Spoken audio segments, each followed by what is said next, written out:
é como que a gente faz a relação desse meio ambiente, dessa ecologia e do ser humano. 5 antes de Cristo e daí para frente, a gente começa a perceber um tensionamento da separação do ser humano e do meio ambiente. E daí essa ideia também ela vai se acirrando cada vez mais. Com as teorias judaico-cristãs, ela tem um acirramento mais forte. E depois com Descartes, ela tem um aprofundamento gigantesco da ideia de que a natureza está ali pronta para a gente dominar ela. E somente no século XX, e daí com os efeitos da Segunda Guerra Mundial e para depois disso, que a gente vai passar a perceber que a natureza ela não é infinita. Vai ser nesse século XX que a gente vai ter 2 momentos muito importantes e muito tristes, que vai ser das usinas nucleares, uma nos Estados Unidos e outra na antiga URSS, onde vai acontecer então enormes acidentes nucleares, e sendo que um desses vai ser uma potência socialista. Então vai começar um questionamento dessa lógica de só se utilizar da natureza, essa lógica que vai ser chamada de utilitarista. E vai começar então a se pensar que a história da natureza é também a história dos seres humanos, e que a história dos seres humanos é ao mesmo tempo a história da natureza, e que estes dois eles têm que ser pensados dentro de uma totalidade, nunca separados. 3 delas, que são as mais importantes, e vou falar mais da última, que daí seria a corrente em que eu acredito, em que eu acho que a gente hoje tem que estar se incorporando a essa luta. A primeira corrente vai ser a da ecologia profunda. Essa ecologia profunda ela é mais fundamentalista. Ela vai propor uma visão biocêntrica, uma visão em que os biomas, em que a natureza ela tem que estar sendo vista sempre no centro de todas as coisas. A segunda corrente que vai surgir é a da ecologia social. Essa ecologia ela já vai ser bem mais diferente. Ela vai propor que não, que tem que haver transformações no meio ambiente, que o ser humano ele tem que se apropriar do meio ambiente, que tem que haver uma troca. No entanto, ela vai propor que a gente deva reformar a sociedade em que a gente vive, para a gente poder tá utilizando de uma visão mais ecológica e de práticas então ecológicas, mas sempre dentro da lógica capitalista. Vai ser somente com o ecossocialismo, com o surgimento da teoria ecossocialista, da teoria não, o ecossocialismo ele vai partir de uma praxis. Ele nunca vai sugerir uma teoria ou uma prática, ele sempre vai sugerir que ambas as coisas caminhem junto. O sistema capitalista que a gente vive é um sistema de ter. A lógica dele é que eu sou, quanto mais eu tenho, mais eu sou, melhor eu sou. As empresas, os banqueiros capitalistas, toda a elite capitalista, ela vai se utilizar desse argumento e de outros argumentos, do argumento de produzir o quanto mais possível, quanto mais melhor, para estar abusando dos recursos naturais, e daí abusando dos recursos que também não são renováveis, porque ela precisa gerar lucro, porque o sistema capitalista ele só funciona através de um ter mais e o outro ter menos. Só que quando a gente fala de recursos naturais, a gente está falando de recursos essenciais para a sobrevivência humana. É falta de água, é falta de ar puro. O dessa lógica capitalista do ter, a lógica ecossocialista, ela vai dizer que a gente tem que valorizar o ser. Então, a gente não tem que abusar dos recursos naturais, a gente tem que utilizar os recursos naturais para sustentar as nossas necessidades, as primeiras necessidades básicas que a gente tem e as necessidades que a gente vai criar quanto sociedade. Ela vai visar, então, sempre o ser coletivo, ao invés de ser subjetivo. Ao invés dela dizer assim que a partir de agora cada pessoa vai poder ter o seu carro, cada pessoa vai poder ter a sua casa, não, ela vai dizer que não, ela vai dizer que a gente tem que investir em transporte público, porque o que está em jogo não é somente a vida dos seres humanos, mas é a biodiversidade em si, porque essa lógica que a gente vive hoje, que provoca o aquecimento global, como a gente tem hoje, que provoca enchentes, chuvas torrenciais, e porque a lógica que a gente vive hoje ela não é sustentável.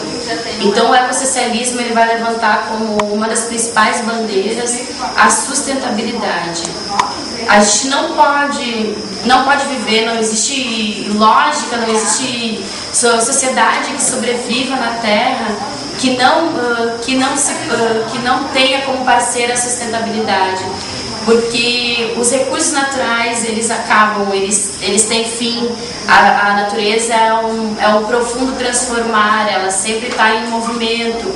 Então essa lógica que a gente tem racional de congelar as coisas, ela não existe. Ela não tem coerência no nosso mundo concreto. E é mais dentro disso que o ecossocialismo ele vai se embasar. Sem outro tipo de sociedade não existe sustentabilidade, não existe um modo de viver capitalista que viva em conformes com a natureza. Os valores das pessoas eles devem mudar. As pessoas elas não devem querer todas elas possuir individualmente. Por exemplo, assim, ao invés de eu ter um sapato para eu usar no meu dia a dia, um tênis que eu preciso para vir para a universidade, para ir trabalhar, eu preciso ter um tênis de cada cor, ou se esse ano eu tenho um tênis, ano que vem o tênis da moda já é outro, então eu preciso ter outro tênis. E é uma lógica de adaptação a um modismo, a uma obsolência, a um desuso. Os bens que a gente utiliza, por serem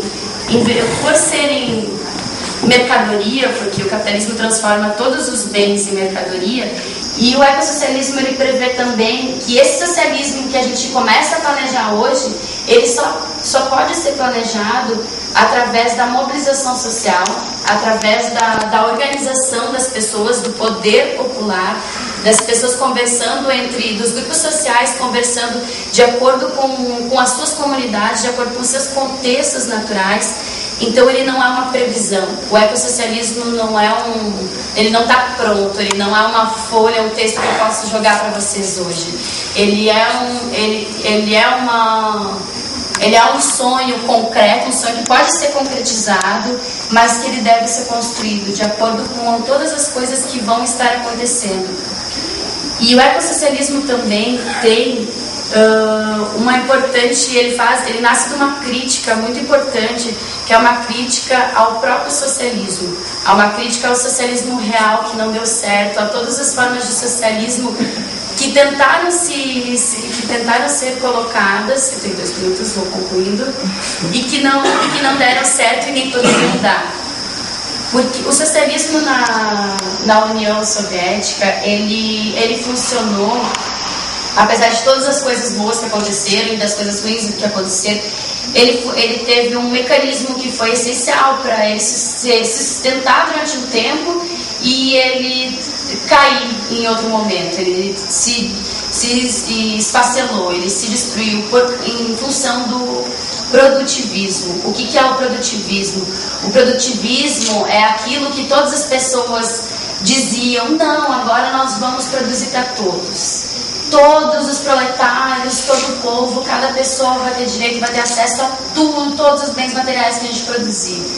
No entanto, o planeta não pode produzir todas as coisas que a gente quer, que a nossa mente do ser humano louca quer produzir. Os recursos naturais eles têm que ser encarados com muita seriedade e com muito respeito. E eles têm que ser conhecidos para isso, para a gente poder respeitar eles, para a gente poder se sentir parte deles e sentir que eles são parte de nós. E para isso a gente tem que estar sempre amparado nas nossas necessidades. E daí, para a gente estar amparado nas nossas necessidades, para a gente não cair no produtivismo de novo, não dizer que a gente tem que produzir tudo que a gente pensa, a gente tem que abolir com a propaganda midiática, com a propaganda capitalista. Porque o ser humano, a dona de casa, ela não compra uma semana um tênis bonito para a filha dela e outra semana compra outro tênis bonito porque ela nasceu com esse pensamento ou porque ela realmente acredita que é isso. Ela acredita que é isso porque isso está na propaganda, no dia a dia, porque a gente enxerga isso na TV o tempo todo, porque a gente escuta na conversa no dia a dia. Então, para finalizar, o ecossocialismo propõe isso, propõe uma visão de um outro mundo que seja sustentável e ecológico, e que para isso a gente tem que se incorporar à luta. O ecossocialismo só é possível, ele não é possível porque o capitalismo está fadado ao fim, não, ele só é possível porque tem pessoas que lutam contra o capitalismo, tem pessoas que lutam contra essa lógica, e acredito nesse outro mundo.